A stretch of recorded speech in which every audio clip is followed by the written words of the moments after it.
Hello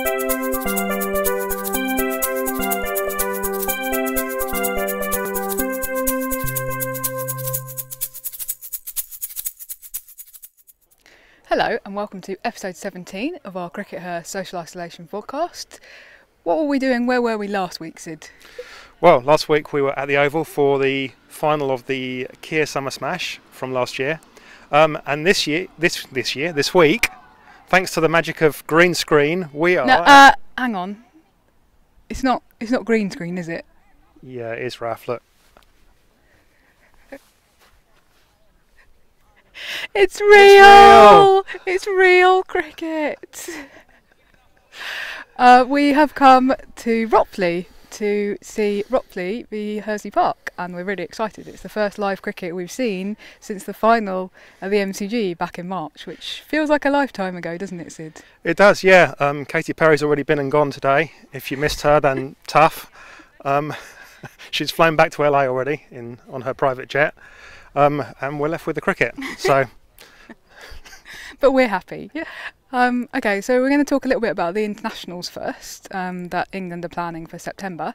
So we were expecting a kind of fuller announcement from the ECB this week, weren't we, Syd? That actually gave kind of details of when the fixtures were going to be played and where they were going to be played, but instead we're still relying on a couple of pieces of information that are slowly leaking out in the press. One is that in a George Dobell piece about men's county cricket, he revealed that Derbyshire seem to think that they're going to have their ground being used for the women's international, so it's possible that Derbyshire is going to be the venue. Make sense? Well, yeah, it's a venue that we've used regularly before. It's reasonably near enough Loughborough, where a lot of the players live. There is a hotel essentially on site. It's a budget hotel, so enjoy, girls. But you know, it's good not for the ECB's bottom line. It's not quite the Hilton at the Aegeus where the men are currently staying. Yeah, it's a travel lodge where the coffee machine doesn't even work. Sorry. And it does have a bit of a reputation, this hotel, for being associated with spot fixing, doesn't it, Raf? Yeah, so we're thinking that if England and the other teams are in that hotel, then nobody else will be let in. So that'll be bad for the spot fixing industry. Won't someone please think of the spot fixers?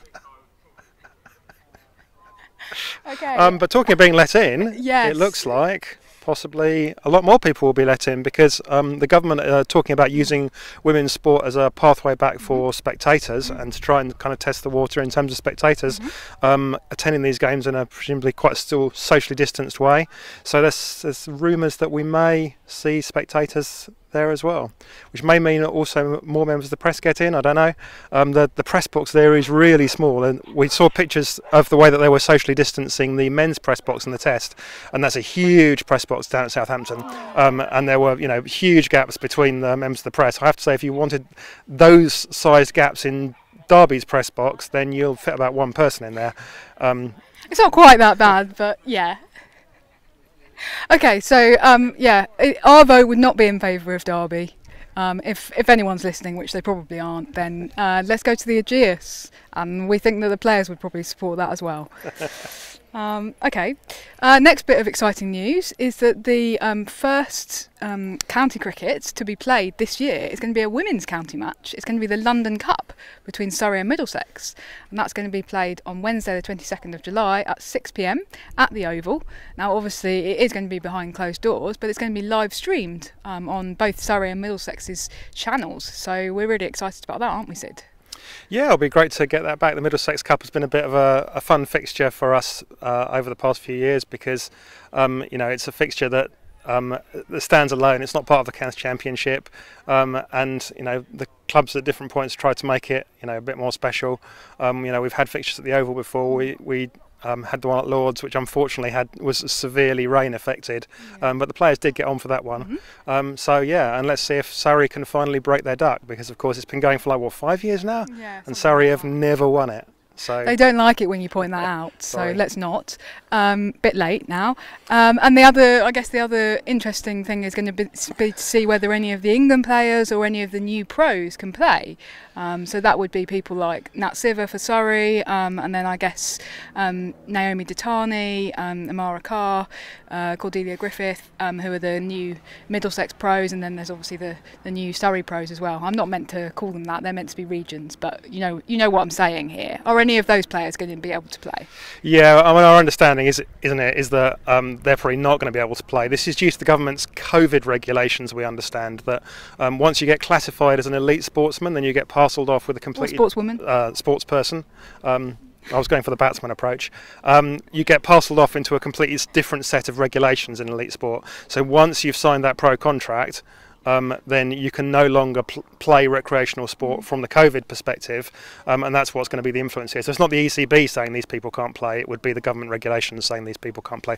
So we understand that it's not going to involve those top players. But if we're wrong, then it'll be great to see them. And still a certain amount of irony in the fact that we are the first kind of non-club fixture that we see this season is going to be a county fixture, given the ECB's attitudes to women's county cricket of late. Yep. Say no more. Say no more. Good. Okay. No, don't drop them. No, it'll break. It costs a lot of money. Okay, the other thing that we did this week, although this was from the safety of our own home, was we attended a virtual Zoom event which was to celebrate the new Western Storm region. And we had Lisa Paget, who's the regional director, and we had the 3 new Western Storm pros in attendance. So that's Sophie Luff, Danielle Gibson and Fee Morris. And yeah, it was a really interesting discussion, wasn't it, Syd? Was there anything in particular that stood out to you? Yeah, well, Lisa Paget did most of the talking, and she talks really well. And it was actually really great to do a press event with someone that's a bit less kind of sort of in the London media way. She's prepared to give answers that you get the feeling that some of the people that have worked at the ECB and things wouldn't, because she hasn't really worked at the ECB. She spent most of her career working at a more local level. Therefore, she's just like more honest and open about stuff, and she'll give you answers that you feel that other people might not. So that was really great. She seems reasonably optimistic, actually, that there will be some COE cricket played this year. And that will be great if that was the case. What did you take from the whole event, Raf? Well, I think it's related to what you just said, in that she wasn't massively on message, I didn't think, about the role that women's county cricket is going to continue to play alongside these new regions. So our understanding is that the ECB sees the new regional structure as 8 teams, and that's going to displace the counties, essentially.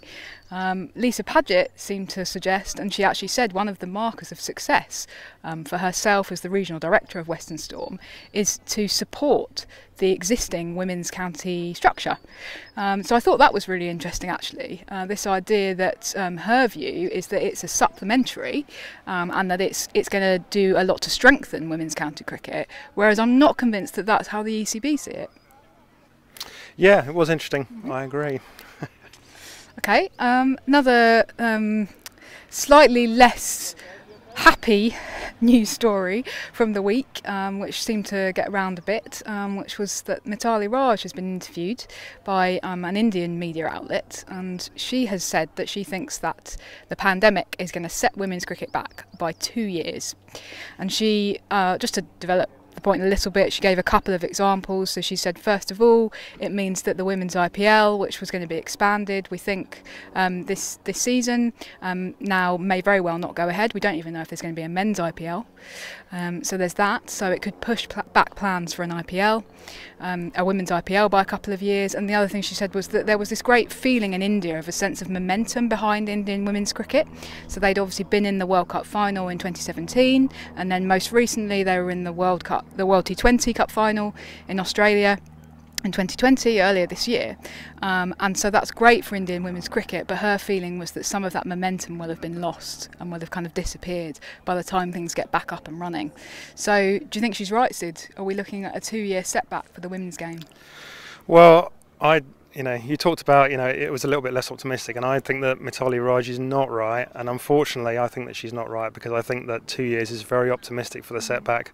I've been reflecting a lot over the past couple of weeks as here in England we've come out of lockdown, and I'm not convinced that anybody is really looking at the situation realistically at the moment. I think that they're still looking at it as if it was a very temporary setback, and as if things will be totally back to normal, just within 2 or 3 weeks of us coming out of lockdown. We'll just, and it's true that we're at cricket here, but on the other hand it's very different. The clubhouse is mostly closed, players had to turn up with their kit already ready. There's no changing facilities.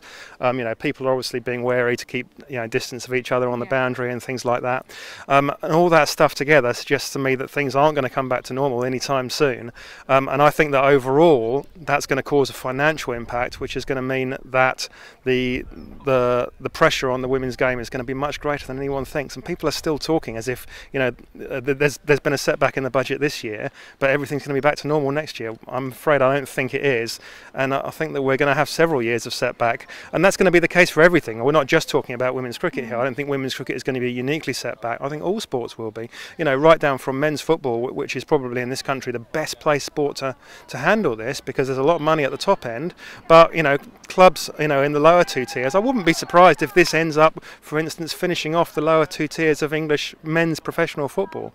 It will probably finish off the 2nd tier of women's professional or semi-professional football at the moment, and it is going to have an impact upon cricket. We've seen the COE directors over the last couple of weeks look forward to a time when they have 11 professionals on their books rather than the 3 now and the 5 they hope to have by the end of this year.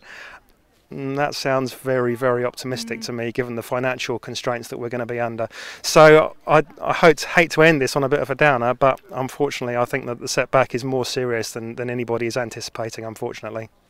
There's certainly been talk, I was reading in the latest issue of Wisden Cricket Monthly magazine, that some of the men's professional counties are going to be in trouble, and that actually pre-pandemic there was a feeling amongst the richer men's counties that we're all in it together and we're happy to subsidise some of the less well-off men's counties. And now the feeling does appear to be moving towards, a bit more of we've got to each protect our own interests, because we're all going to struggle, and if 2 or 3 of the poorest counties don't survive, then that's a shame, but we're not going to necessarily do anything to stop it. And I think that was interesting. And yeah, if men's professional domestic cricket is in trouble, then you just can't see that women's cricket is going to suddenly go totally pro in the next 4 or 5 years, as we were kind of hoping. Yeah. Okay. Well, that is a bit of a downer to end on. Sorry, guys. But on the plus side, the sun's shining, and we're going to go and watch some cricket. So see you next week. Cheers.